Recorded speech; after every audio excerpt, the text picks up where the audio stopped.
केंद्रीय विद्यालय संगठन के जबलपुर संभाग की ओर से दी जा रही ऑनलाइन क्लासेस में मैं वीणा मिश्रा पीजीटी हिंदी केंद्रीय विद्यालय बालाघाट कक्षा 10वीं के सभी बच्चों का स्वागत करती हूँ। आज मैं आपको पढ़ाने जा रही हूँ व्याकरण के अंतर्गत पद परिचय। तो बच्चों, पद परिचय अपने आप में बहुत ही विस्तृत अनुभव या बहुत ही विस्तृत ज्ञान की अपेक्षा रखता है और उस ज्ञान के लिए ज़रूरी है कि आपने अभी तक कक्षा 9वीं तक जो भी पढ़ा है वो आपको याद हो, परंतु ऐसा मुझे नहीं लगता कि आपको पूरा याद होगा। इसलिए आज की कक्षा पद परिचय के पूर्व ज्ञान से संबंधित है। तो इस पद परिचय में हम विकारी शब्द और अविकारी शब्द इन दोनों का संक्षिप्त परिचय प्राप्त करेंगे ताकि हमें पद परिचय करने में कोई भी समस्या ना आए। तो आगे बढ़ते हैं हम। पहले मैंने यहाँ पे सबसे पहली स्लाइड में परीक्षा में जिस प्रकार के प्रश्न पूछे जाते हैं उन प्रश्नों को यहाँ डालने का प्रयास किया है ताकि आपको समझ में आए कि ये पद परिचय होता क्या है। जैसे प्रश्न देखिए, निम्नलिखित वाक्यों में रेखांकित पदों का परिचय। अब यहाँ रेखांकित शब्द को मैंने काले अक्षरों में लिखा है और उसे अंडरलाइन किया है। रेखांकित का अर्थ आप सभी को पता होना ही चाहिए, किंतु कुछ बच्चे होते हैं जिन्हें पता नहीं होता है और यही वो थोड़ी सी गड़बड़ी कर देते हैं। तो रेखांकित को मैंने अंडरलाइन किया है क्योंकि उसका अर्थ ही होता है अंडरलाइन। तो जो शब्द यहाँ पर वाक्यों में रेखांकित हैं उनका आपको परिचय देना है, वही होता है पद परिचय। जैसे पहला वाक्य, मोहन ने सामान खरीदा। यहाँ रेखांकित शब्द क्या है? मोहन।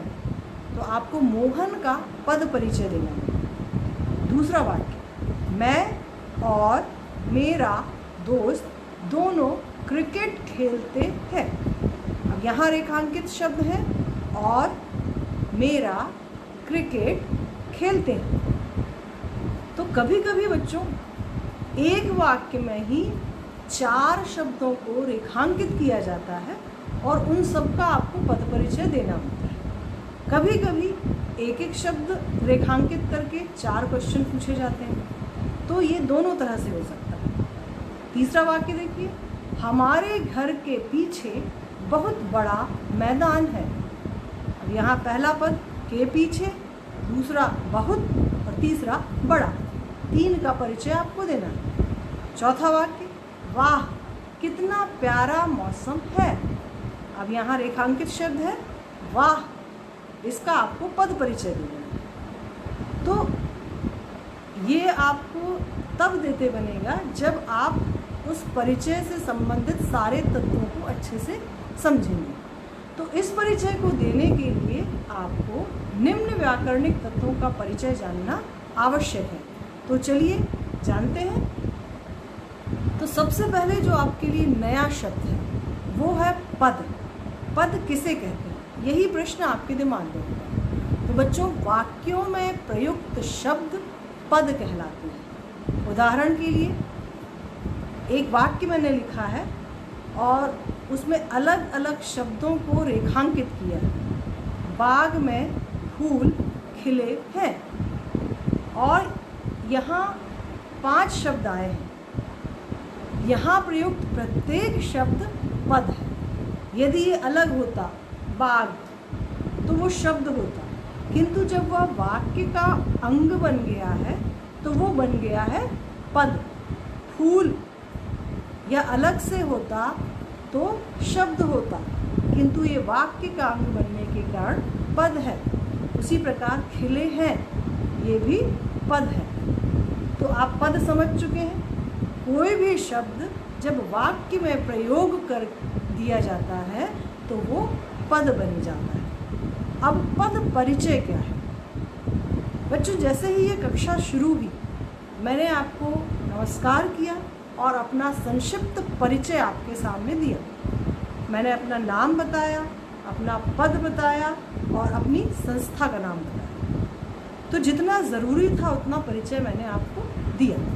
वैसे ही आप किसी से यदि मिलते हैं तो तो आप अपना परिचय उसे देते हैं, अपना नाम बताते हैं। यदि आपको किसी आवेदन फॉर्म में अपने परिचय भरने हैं तो आपको वहाँ पे अपना लिंग भी बताना पड़ता है, स्त्रीलिंग या पुल्लिंग। उसके अलावा कहीं कहीं जहाँ अपेक्षित होता है आपको यह भी बताना पड़ता है कि आप सिंगल हैं या मैरिड हैं, अर्थात वचन, एक वचन या बहुवचन। तो इस तरह से आप अपना परिचय देते हैं। साथ ही फिर आप अपने पिता, अपने माता, उनका भी परिचय देते हैं। तो आपके परिवार में जो भी सदस्य होते हैं उनसे आपका क्या संबंध है वह भी आप बताते हैं। तो वही पद परिचय के साथ होता है। आप इस पूरे वाक्य को समझ लीजिए, एक शब्द परिवार है। बाग में फूल खिले, अब इसका एक सदस्य है फूल। तो संस्कृत में पद परिचय क्या है? पदों का परिचय देना, अर्थात उनकी स्थिति बताना, उनका लिंग, वचन, कारक भेद तथा अन्य पदों से उनका संबंध बताना ही पद परिचय कहलाता है। जैसे मैंने इस शब्द परिवार का एक पद उठा लिया, फूल। अब फूल का आपको परिचय देना है, तो फूल अपना परिचय किस तरह से देना?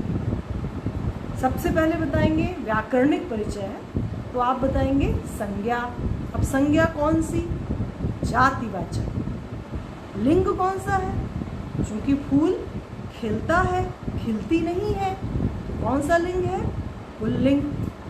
फूल खिले हैं, वाक्य में फूल खिले हैं, अर्थात क्या? एक वचन नहीं है, क्या है? बहुवचन। उसके अलावा कारक।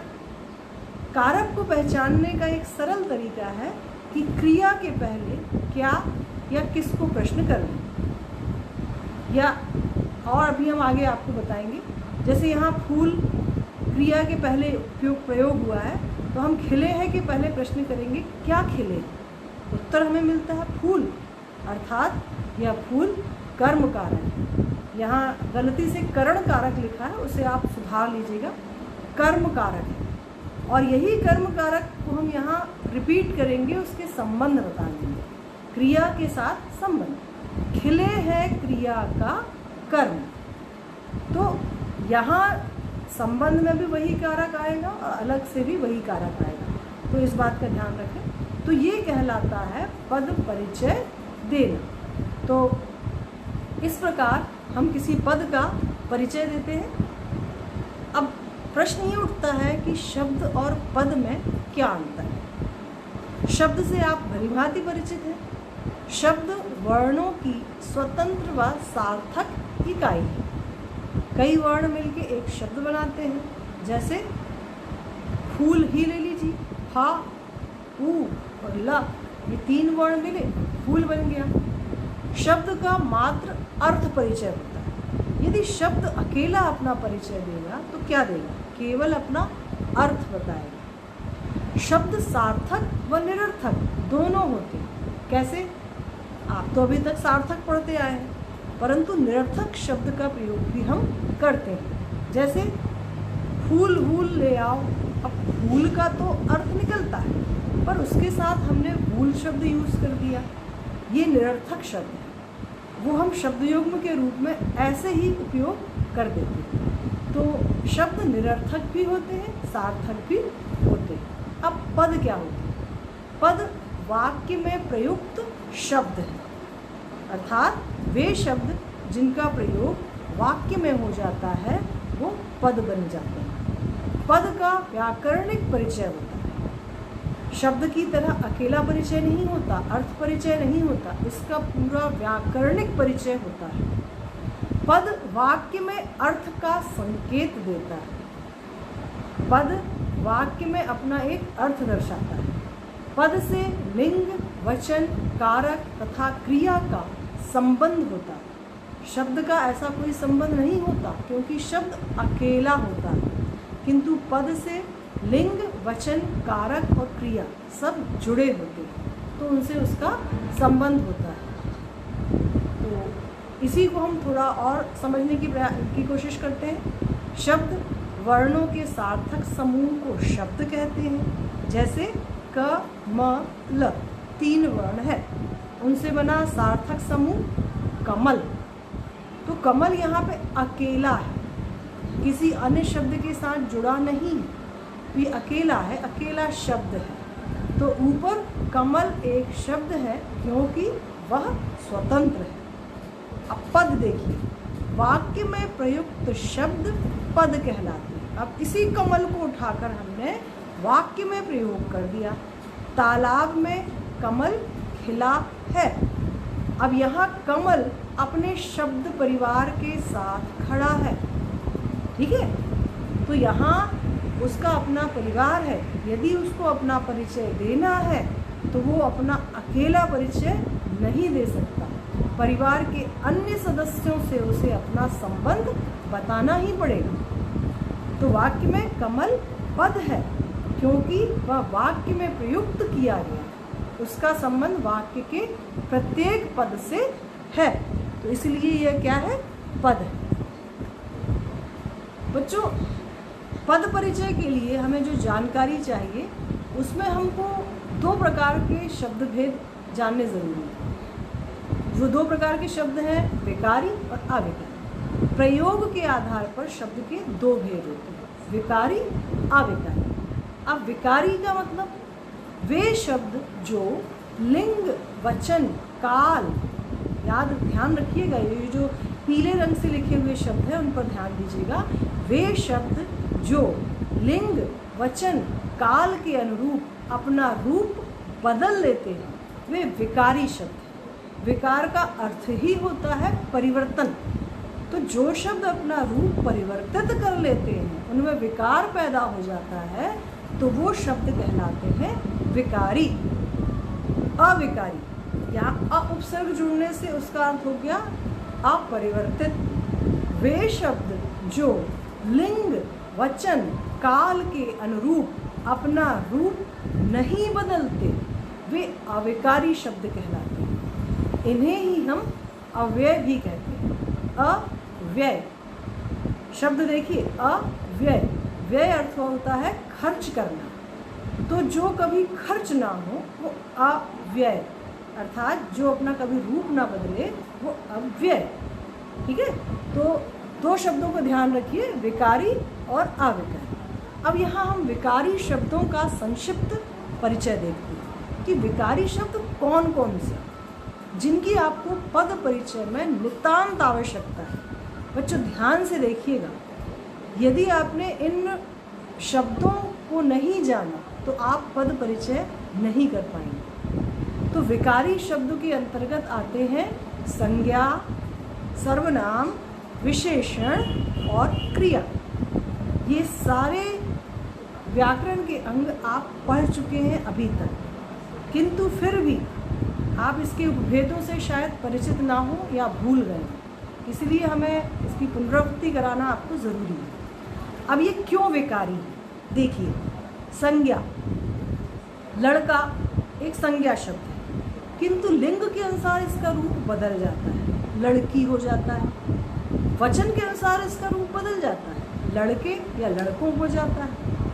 तो इसीलिए ये विकारी शब्द है, संज्ञा।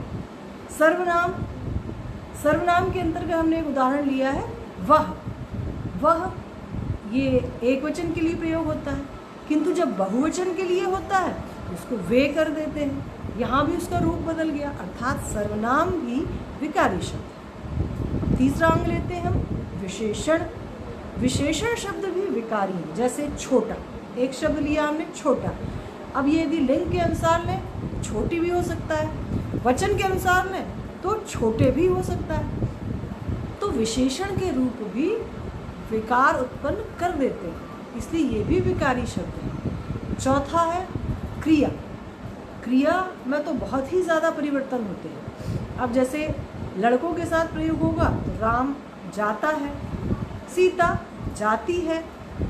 भविष्यकाल में राम जाएंगे, भूतकाल में राम गया। वर्तमान जो कंटिन्यूअस टेंस होता है उसमें राम जा रहा है या जाते। तो इस तरह से क्रिया का रूप हर परिस्थिति में लिंग, वचन, काल के अनुसार बदलता रहता है, इसमें विकार उत्पन्न होता है। इसलिए ये भी विकारी शब्द की श्रेणी में आता है। तो ये 4 शब्द ध्यान रखिए, संज्ञा, सर्वनाम, विशेषण, क्रिया, ये चारों शब्द क्या है? विकारी है, इनमें विकार पैदा होता है। तो इन सभी शब्दों के रूप उपरोक्त अनुसार बदल जाते हैं। इनमें विकार आने के कारण इन्हें हम विकारी शब्द कहते हैं। ध्यान रखिए, इसको हम अभी आगे आपको ज़रूरत अवश्य पड़ेगी।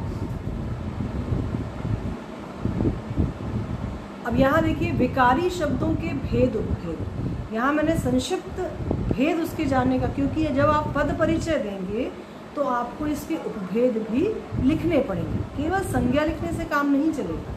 तो इसलिए आपको इसकी संक्षिप्त जानकारी यहाँ करा दें। आप इसकी विस्तृत जानकारी चाहिए तो आप अलग से इसका अध्ययन कर सकते हैं। जैसे संज्ञा, संज्ञा किसी व्यक्ति, वस्तु या स्थान के नाम को कहते हैं। इसके 3 भेद हैं।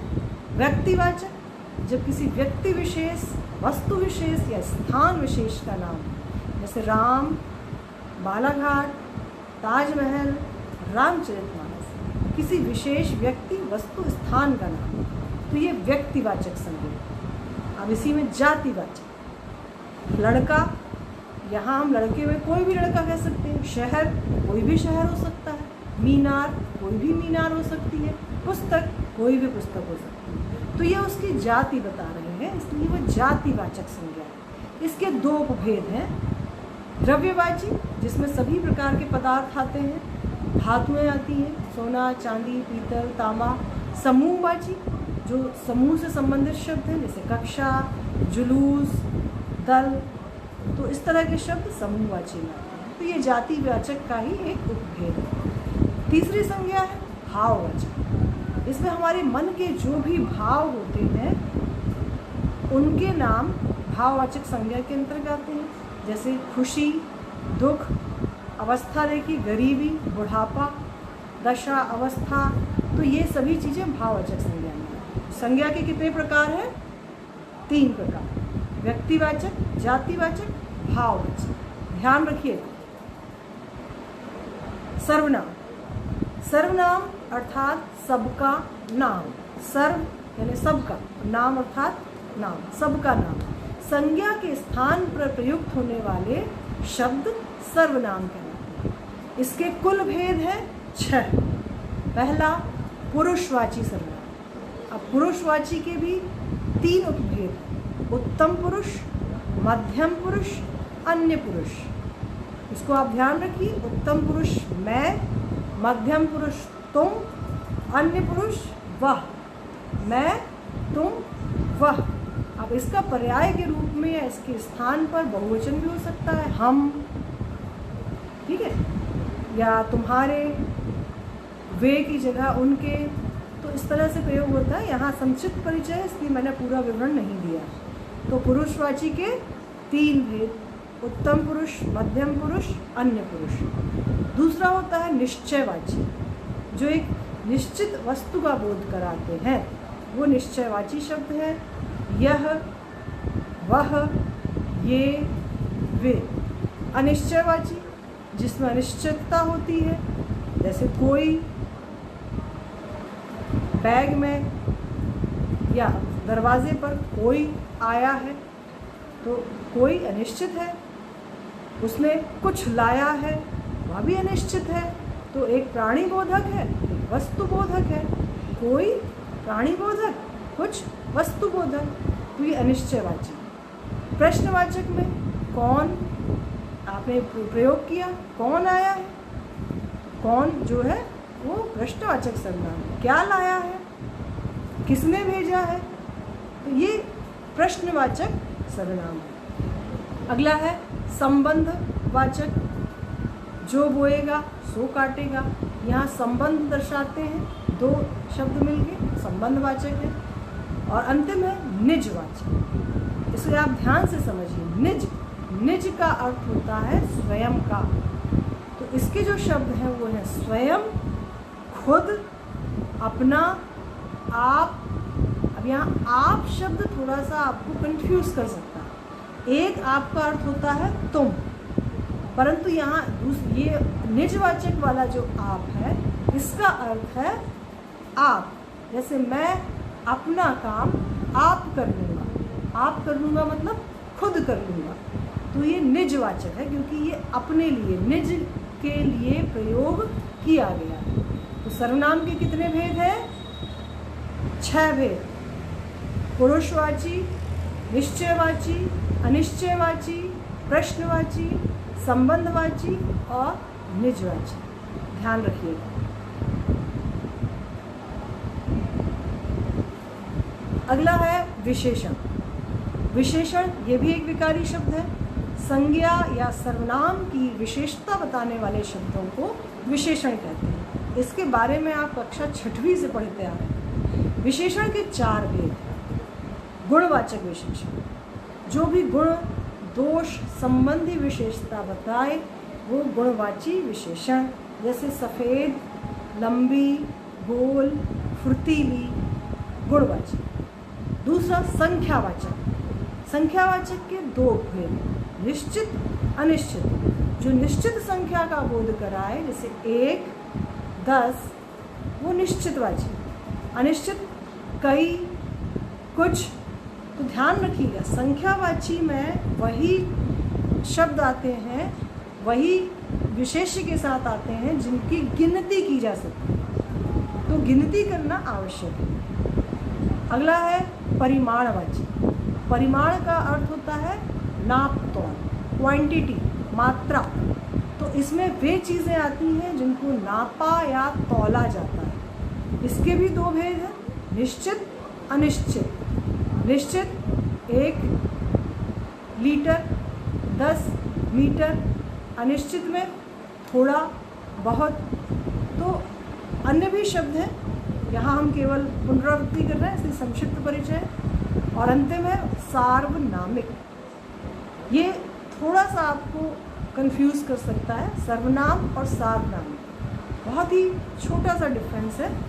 सर्वनाम वे शब्द होते हैं जो संज्ञा के स्थान पर प्रयुक्त होते हैं, और सार्वनामिक विशेषण वे शब्द होते हैं जो संज्ञा के पहले प्रयुक्त होते हैं। जैसे यह लड़का मेरा भाई है, इसे आप संकेतवाची भी कह सकते हैं क्योंकि हम इसमें संकेत करते हैं। ये बच्चे मेरे घर के पीछे रहते हैं, तो यहाँ हमने बच्चे के पहले ये प्रयोग किया, लड़का के पहले यह प्रयोग किया, तो ये सार्वनामिक है। अर्थात जब सर्वनाम विशेषण का काम करे तो वो सार्वनामिक विशेषण है। ठीक है, तो ये विशेषण हुआ। अगला विकारी शब्द है क्रिया।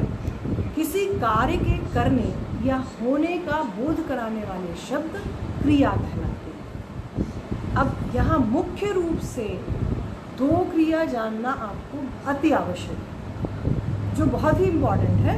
बाकी को मैंने अगली स्लाइड पर रखा है, ये ज़रूरी है इसलिए आप पहले इन्हें देखें। कर्म के आधार पर क्रिया के भेद। कर्म के आधार पर क्रिया के 2 भेद। कितने भेद हैं? 2। पहला सकर्मक क्रिया। सकर्मक, स मतलब साथ, कर्म यानी जो कारक आप पढ़ चुके हैं, कर्म के साथ जो क्रिया है वो सकर्मक क्रिया। इसकी परिभाषा भी उसी के समान है। जिस क्रिया को कर्म की आवश्यकता होती है वह सकर्मक क्रिया होती है। जैसे सीता गाना गाती है। अब यहाँ जितने भी लाल रंग के शब्द हैं वो क्या है? क्रिया है। और जो नीले रंग के शब्द हैं वो क्या है? कर्म है। अर्थात इन क्रियाओं को कर्म की आवश्यकता है। जैसे सीता गाना गाती है। गाती है क्रिया के पहले आपने प्रश्न किया, क्या गाती है?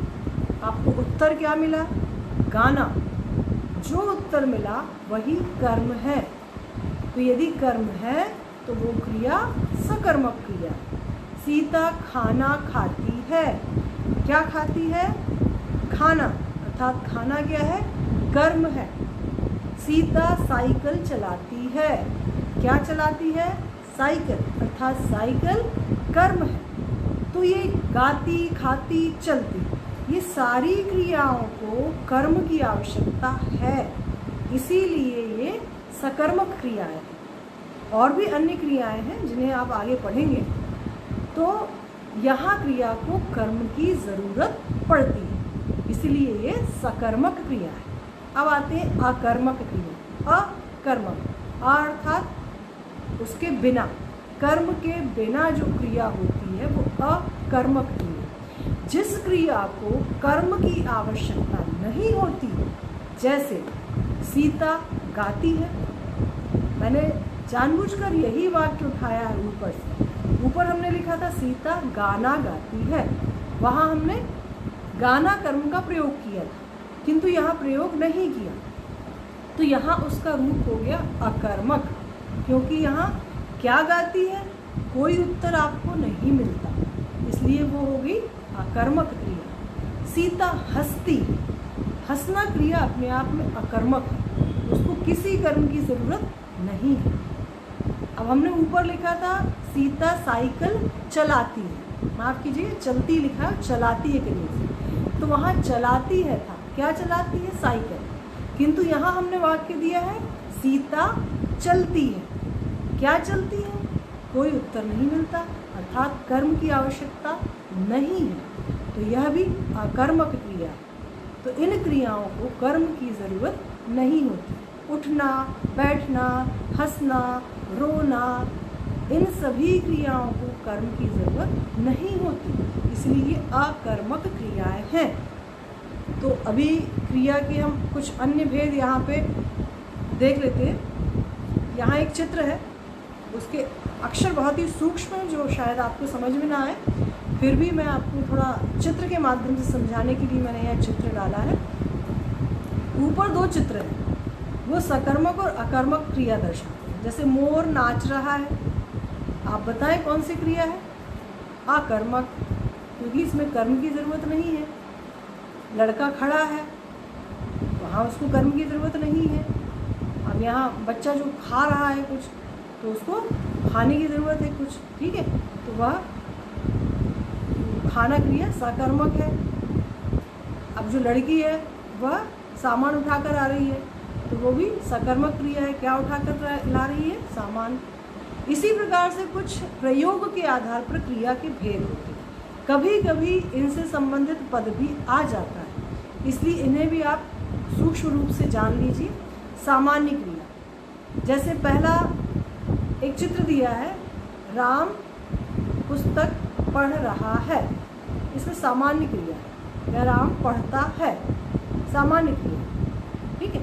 संयुक्त क्रिया, इसमें दो क्रियाओं का मेल किया जाता है, जैसे राम ने राम सामान लेकर आया, ठीक है। या संयुक्त क्रिया, मैं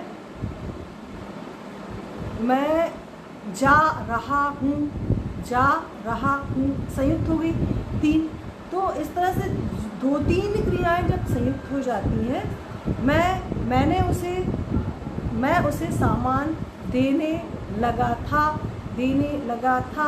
3 क्रियाओं को संयुक्त कर दिया, तो ये संयुक्त क्रियाएं हो जाती हैं। अगला नाम धातु क्रिया। नाम धातु क्रिया जो संज्ञा इत्यादि से बनाई जाती है, जैसे दो दोस्त बतिया रहे हैं, बात संज्ञा शब्द है, किंतु उसको बतियाना कर दिया, उसको क्रिया बना दिया, तो वो नाम धातु क्रिया हो गई।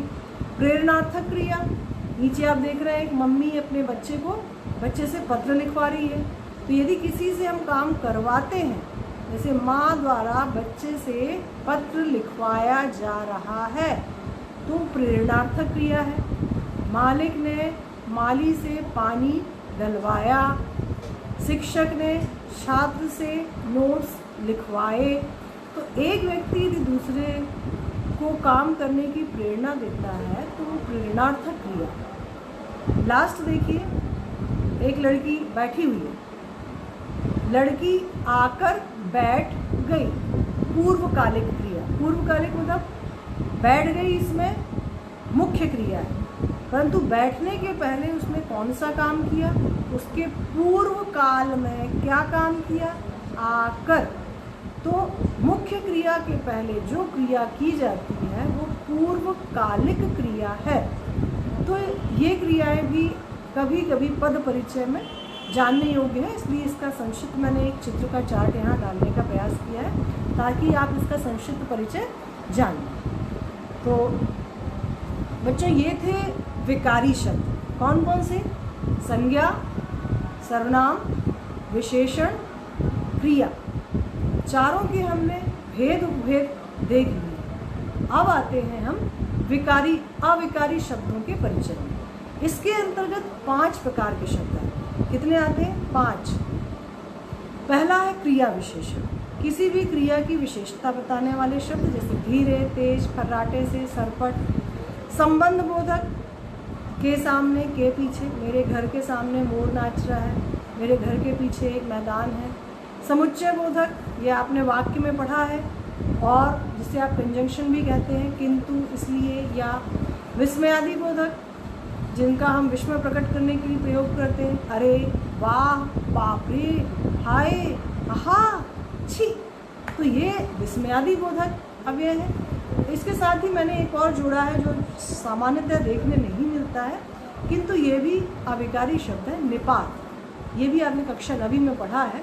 ही, भी, तक, तो, मात्र, इनका प्रयोग जोर डालने के लिए किया जाता है। तो ये अविकारी शब्द के अंतर्गत आते हैं। अब इसके अंतर्गत आपको पद परिचय में जिसकी ज़रूरत पड़ेगी वो है कारक परिचय। ये आप कक्षा 8 में पढ़ चुके हैं। आप इसकी विभक्ति देखिए और इसके 8 भेद देखिए। ये आपको पूरी तरह से रटे हुए होने चाहिए। कर्ता ने कर्म को करण से के द्वारा संप्रदान के लिए अपादान से संबंध काके की रारेरी नाने में अधिकरण में पर संबोधन हे अरे। इस तरह से आप इसे याद कर लीजिए। अब यहाँ संबंध में आप थोड़ा देखिए, का के की, राम का भाई, राम की बेटी, राम के दोस्त, काके की हो गया। रारेरी क्या है? तुम्हारा भाई, तुम्हारे दोस्त, तुम्हारी बहन, रारेरी। नानेनी, अपना भाई, अपने दोस्त, अपनी बहन, नानेनी। तो ये नानेनी, रारेरी इस तरह से लिए गए हैं। इसमें आप संदेह ना प्रकट करें कि क्या है, इसको आप ध्यान से देख लीजिए। और जो अन्य चीज़ों की ज़रूरत पड़ती है वो है वचन। वचन अर्थात नंबर, जिसे आप अंग्रेजी में नंबर कहते हैं। वचन के 2 भेद। कितने भेद हैं? 2। एक वचन जैसे पुस्तक, बहुवचन पुस्तकें। तो आपको जब भी कोई पद आए उसका वचन आपको लिखना पड़ेगा। विकारी शब्द। उसी तरह काल। काल के 3 भेद। कितने भेद हैं? 3। वर्तमान काल जो चल रहा है, भूतकाल जो बीत गया, भविष्यकाल जो होने वाला है। इसी तरह धातु रूप, ये क्रिया से संबंधित है। किसी भी क्रिया की मूल धातु, जैसे चलना की मुख्य धातु क्या है? चल। खाना की खा। इसे आप कैसे याद कर सकते हैं? जैसे आप सोचिए, सोना एक धातु है। उस सोने से हम हार भी बना लेते हैं, अंगूठी भी बना लेते हैं, या कंगन भी बना लेते हैं। धातु एक ही है, किंतु उससे अलग अलग चीज़ें बनी। वैसे ही शब्दों का, क्रियाओं का धातु रूप एक होता है, किंतु उससे क्रियाएं अलग अलग बन जाती हैं। जैसे चल से चलना, चलेगा, चल रहा, कुछ भी बन सकता है। खा से खाता, खाना, खाएगा, कुछ भी बन सकता है। तो मुख्य धातु उसकी क्या है? खा। तो वो धातु रूप कहलाता है। तो इस तरह से धातु रूप का ज्ञान भी आपको होना ही चाहिए। तो बच्चों, आज का यह पाठ हम खत्म करने के पहले आपको कुछ गृह कार्य देना चाहते हैं, ताकि आप अगली कक्षा तक पूरी तरह से तैयार होकर आएँ और कक्षा का आनंद ले सकें। पहला तो पद और शब्द में क्या अंतर है वो आपको पता होना चाहिए। पद परिचय क्या है, विकारी शब्द के प्रकार कौन कौन से हैं, 4 बताए मैंने आपको, संज्ञा, सर्वनाम, विशेषण, क्रिया। अविकारी शब्द के अंतर्गत कौन कौन से शब्द आते हैं? क्रिया विशेषण, समुच्चय बोधक, संबंध बोधक और स्मयादि बोधक निपात। संज्ञा, सर्वनाम, विशेषण, क्रिया, कारक, लिंग, वचन, अव्यय के भेद याद करें। ये सबसे बड़ा आपको गृह कार्य है। यदि आप पद परिचय अच्छी तरह से करना चाहते हैं तो आप ये सारे प्रश्नों को अगली कक्षा तक तैयार करें और इनके उत्तर भी कॉपी में नोट्स के रूप में लिख लें। अगली कक्षा में पद परिचय के लिए ये सारा पूर्व ज्ञान आपके लिए आवश्यक है। तो धन्यवाद। अगली कक्षा में मिलते हैं पद परिचय के साथ।